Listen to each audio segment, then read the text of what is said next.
আসসালামু আলাইকুম। রাতের শীর্ষ সংবাদে স্বাগত জানাচ্ছি আমি সুমনা সুমা। খালেদা জিয়া সহ 15 ব্যক্তি ও 5 প্রতিষ্ঠান পাচ্ছেন এবারের স্বাধীনতা পুরস্কার। বাগেরহাট 1 আসনের ভোট পুনঃগণনার নির্দেশ হাইকোর্টের। বিদ্যুৎ জ্বালানি ব্যবহারে সরকারি দপ্তরে 12 জরুরি নির্দেশ। প্রধানমন্ত্রীর বিদেশ যাত্রা ও প্রত্যাবর্তনে প্রোটোকল কমেছে, থাকবেন মাত্র 4 জন। বাগেরহাটে ব্যাংকের ভল্ট থেকে 200 ভরির স্বর্ণালংকার গায়েবের অভিযোগ।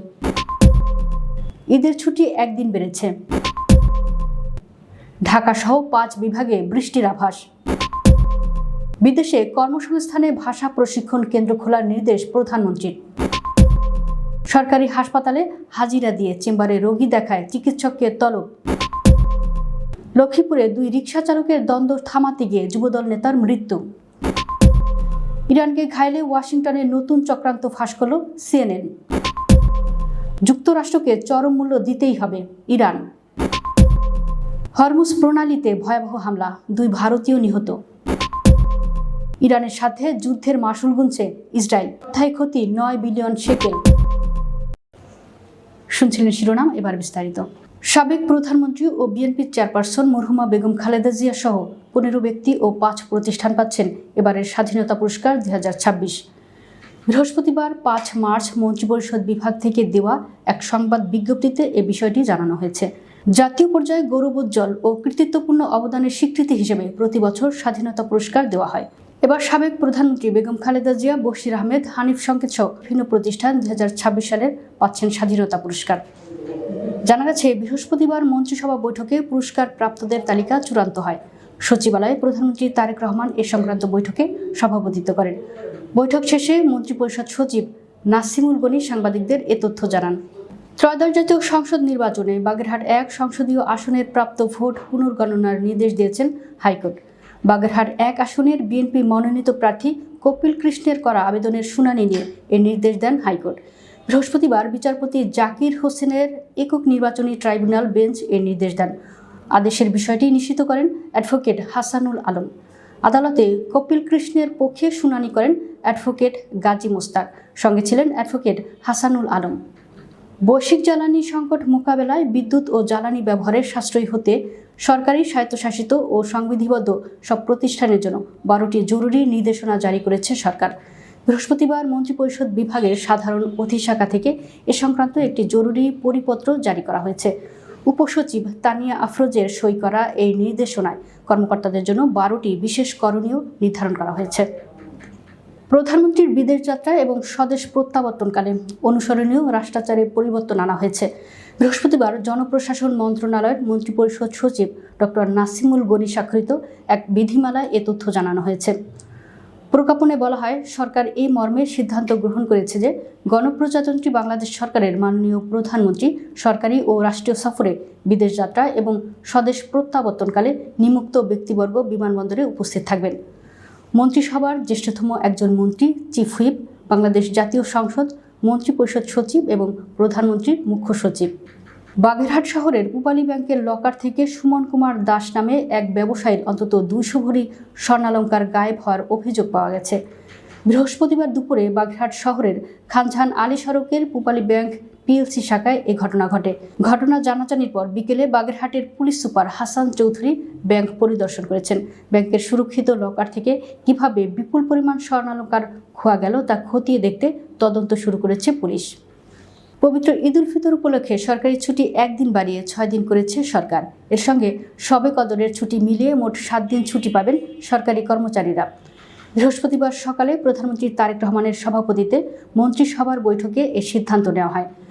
বৈঠক শেষে প্রাথমিক ও গণশিক্ষা প্রতিমন্ত্রী ববি হাজ্জাজ সাংবাদিকদের বিষয়টি নিশ্চিত করে বলেন, ঈদের সাধারণ মানুষের যাতায়াতে নির্বিঘ্ন করতে ছুটি একদিন বাড়ানোর সিদ্ধান্ত নেওয়া হয়েছে। সপ্তাহের শেষে ঢাকাসহ দেশের 5টি বিভাগে বৃষ্টি বা বজ্রসহ বৃষ্টির পূর্বাভাস দিয়েছে আবহাওয়া অধিদপ্তর। মূলত পশ্চিমবঙ্গ ও তৎসংলগ্ন এলাকায় লঘুচাপের সক্রিয়তা এবং দক্ষিণ বঙ্গোপসাগরের স্বাভাবিক মৌসুমি লঘুচাপের প্রভাবে আবহাওয়ার এই পরিবর্তনের আভাস পাওয়া গেছে। তবে আগামী কয়েকদিন দেশের অধিকাংশ এলাকায় আবহাওয়া প্রধানত শুষ্ক থাকতে পারে। বৃহস্পতিবার বিকেলে আবহাওয়াবিদ মোহাম্মদ হাফিজুর রহমানের দেওয়া পূর্বাভাসে বলা হয়েছে, আগামী রোববার ৮ মার্চ সন্ধ্যা থেকে রংপুর, রাজশাহী, ঢাকা, খুলনা ও বরিশাল বিভাগের 2-1 জায়গায় বৃষ্টি বা বজ্রসহ বৃষ্টি হতে পারে। এই বৃষ্টির প্রবণতা পরবর্তী 48 ঘন্টা পর্যন্ত বজায় থাকার সম্ভাবনা রয়েছে। বিদেশে কর্মসংস্থানের ক্ষেত্রে দক্ষ জনশক্তি তৈরির লক্ষ্যে দেশে ভাষা প্রশিক্ষণ কেন্দ্র খোলার নির্দেশ দিয়েছেন প্রধানমন্ত্রী তারেক রহমান। বৃহস্পতিবার সচিবালয়ে বৈদেশিক কর্মসংস্থান বৃদ্ধি ও প্রবাসী কল্যাণে গঠিত কমিটির বৈঠকে তিনি এই নির্দেশনা দেন। বৈঠক শেষে প্রধানমন্ত্রীর অতিরিক্ত প্রেস সচিব আতিকুর রহমান সাংবাদিকদের এ তথ্য জানান। অতিরিক্ত প্রেস সচিব আতিকুর রহমান জানান, বেকার যুবক যুবতীদের বিদেশে কর্মসংস্থানের উপযোগী করে গড়ে তুলতে দ্রুত ব্যবস্থা নেওয়ার নির্দেশ দিয়েছেন প্রধানমন্ত্রী। তিনি দেশি বিদেশি শিক্ষকদের সমন্বয়ে ভাষা শিক্ষা কেন্দ্র খোলার তাগিদ দেন, যাতে তরুণরা সংশ্লিষ্ট দেশের ভাষা শিখে সহজে চাকুরির সুযোগ পেতে পারে। অফিস চলাকালে চেম্বারে রোগী দেখায় শরীয়তপুরের 250 শয্যা জেলা সদর হাসপাতালের চিকিৎসক ডাক্তার রাজেশ মজুমদারকে শোকজ করেছে স্বাস্থ্য বিভাগ। বৃহস্পতিবার স্বাস্থ্য বিভাগের শরীয়তপুর জেলা সদর হাসপাতালের তত্ত্বাবধায়ক ডাক্তার মোহাম্মদ হাবিবুর রহমানের সই করা শোকজ ওই চিকিৎসকের কাছে পাঠানো হয়। এতে বলা হয়েছে, গত বুধবার 4 মার্চ আপনি হাজিরা খাতায় স্বাক্ষর দিয়ে হাসপাতাল ত্যাগ করেন। সকাল 10:30টার দিকে আপনার অফিসের চেম্বারে না বসে আধুনিক সিটি হাসপাতালে আপনার প্রাইভেট চেম্বারে রোগী দেখছিলেন, যা সামাজিক যোগাযোগ মাধ্যমে প্রচারিত সংবাদের মাধ্যমে জানা যায়। আপনার এমন আচরণে হাসপাতালে আসা রোগীদের স্বাস্থ্যসেবা প্রদান ব্যাহত হয়, যা সরকারি কর্মচারী বিধিমালা 2018 বিধির পরিপন্থী। লক্ষ্মীপুরের রায়পুরে তুচ্ছ ঘটনাকে কেন্দ্র করে রিকশা চালকের মারধরে বেলাল হোসেন মিশরি নামে এক যুবদল নেতার মৃত্যু হয়েছে। বৃহস্পতিবার দুপুরে পৌর শহরের সাব রেজিস্ট্রার মসজিদের সামনে এ ঘটনা ঘটে। নিহত বেলাল হোসেন উপজেলার কেরুয়া ইউনিয়নের 3 নম্বর ওয়ার্ডের যুবদল সভাপতি এবং ব্যবসায়ী ছিলেন। অভিযুক্ত রিকশা চালক আরমান পৌরসভার 8 নম্বর ওয়ার্ডের বায়তির শাহ আলমের ছেলে। প্রত্যক্ষদর্শীরা জানান, সড়কে রিকশা দাঁড় করানোর বিষয়ে আরমানের সঙ্গে কবির মোহরি নামে এক বৃদ্ধের মধ্যে বাকবিতণ্ডা হয়। এ সময় বিষয়টি মীমাংসার চেষ্টা করতে গেলে বেলাল হোসেনের সঙ্গে তারও কথা কাটাকাটি হয়। এক পর্যায়ে ক্ষিপ্ত হয়ে আরমান বেলালের বুকে এলোপাতাড়ি ঘুষি মারে। এতে বেলাল গুরুতর আহত হন। স্থানীয়রা আহত বেলালকে দ্রুত উদ্ধার করে হাসপাতালে নেওয়ার পথে তার মৃত্যু হয়। ঘটনার পর অভিযুক্ত আরমান পালিয়ে যান। ইরানের সরকার বিরোধী বিদ্রোহ উস্কে দিতে কুর্দি সশস্ত্র গোষ্ঠীগুলোকে অস্ত্র দেওয়ার পরিকল্পনা নিয়ে কাজ করছে মার্কিন গোয়েন্দা সংস্থা CIA। একাধিক সূত্রের বরাতে মার্কিন সংবাদ মাধ্যম CNN এমন খবর প্রকাশ করেছে। ইরানি বিরোধী দল এবং ইরাকের কুর্দি নেতাদের সঙ্গে সামরিক সহায়তা নিয়ে ট্রাম্প প্রশাসন সক্রিয় আলোচনা চালাচ্ছে বলেও জানা গেছে। আন্তর্জাতিক জলসীমায় ইরানি যুদ্ধজাহাজে মার্কিন হামলার ঘটনাকে কেন্দ্র করে উত্তপ্ত হয়ে উঠেছে বিশ্ব রাজনীতি। এই ঘটনার তীব্র নিন্দা জানিয়েছে ইরান, হুঁশিয়ারি দিয়ে বলেছে, এই পদক্ষেপের জন্য যুক্তরাষ্ট্রকে চরম মূল্য দিতে হবে।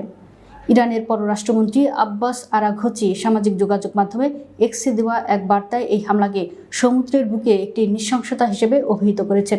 তিনি জানান, ইরানের নিজস্ব প্রযুক্তিতে তৈরি যুদ্ধজাহাজ দেনা ভারতের নৌবাহিনীর অতিথি হিসেবে অবস্থান করছিল। উপকূল থেকে প্রায় 2000 মাইল দূরে আন্তর্জাতিক জলসীমায় অবস্থানকালে কোনো ধরনের সতর্কতা ছাড়াই প্রায় 130 জন নাবিকসহ জাহাজটিতে হামলা চালায় মার্কিন বাহিনী। যুক্তরাষ্ট্র, ইসরায়েল ও ইরানের মধ্যে উত্তেজনাকর পরিস্থিতিতে ওমান উপসাগরে একটি তেলবাহী ট্যাঙ্কারে ভয়াবহ হামলা হয়েছে। এতে 2 ভারতীয় নিহত হয়েছেন। নিহতরা হলেন ক্যাপ্টেন আশিস কুমার এবং ক্রু সদস্য দলীপ সিং। আশিস কুমারের বাড়ি ভারতের বিহারে এবং দলীপ সিংয়ের বাড়ি রাজস্থানে।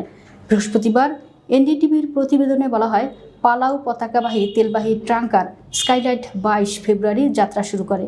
পরে ওমানের মুসান্দাম উপদ্বীপ উপকূলের কাছে জাহাজটিতে হামলা হয়। এর আগে দেশটির দুকম বন্দর এলাকায় ড্রোন হামলার ঘটনাও ঘটে। ইরানকে পারমাণবিক ও ক্ষেপণাস্ত্র কর্মসূচি থেকে বিরত রাখতে গত শনিবার থেকে যৌথ হামলা শুরু করেছে যুক্তরাষ্ট্র ও ইসরায়েল। জবাবে ইসরায়েলে পাল্টা ক্ষেপণাস্ত্র হামলা চালাচ্ছে ইরান। পাশাপাশি ইরান মধ্যপ্রাচ্যের বিভিন্ন দেশে মার্কিন ঘাঁটিসহ যুক্তরাষ্ট্র ও ইসরায়েলের স্বার্থ সংশ্লিষ্ট বিভিন্ন স্থানে হামলা চালিয়ে যাচ্ছে। ইরানের সাথে যুদ্ধে জড়িয়ে ব্যাপক ক্ষতির মুখে ইসরায়েল। বুধবার ইসরায়েলি অর্থ মন্ত্রণালয় জানিয়েছে, ইরানের সাথে ইসরায়েল ও যুক্তরাষ্ট্রের যুদ্ধের ফলে ইসরায়েলের সাপ্তাহিক অর্থনৈতিক ক্ষতির পরিমাণ দাঁড়িয়েছে 9 বিলিয়ন শেকেলে। দর্শক, ভিডিওটি শেষ পর্যন্ত দেখার জন্য আপনাকে অসংখ্য ধন্যবাদ। নিত্য নতুন ভিডিও পেতে আমাদের ইউটিউব চ্যানেলটি সাবস্ক্রাইব করুন এবং নিয়মিত নোটিফিকেশন পেতে বেল বাটনটি ক্লিক করুন। আমাদের ফেসবুক পেজটি ফলো করুন। এছাড়াও আমাদের ভিডিও লাইক, কমেন্ট ও শেয়ার করুন। আল্লাহ হাফেজ।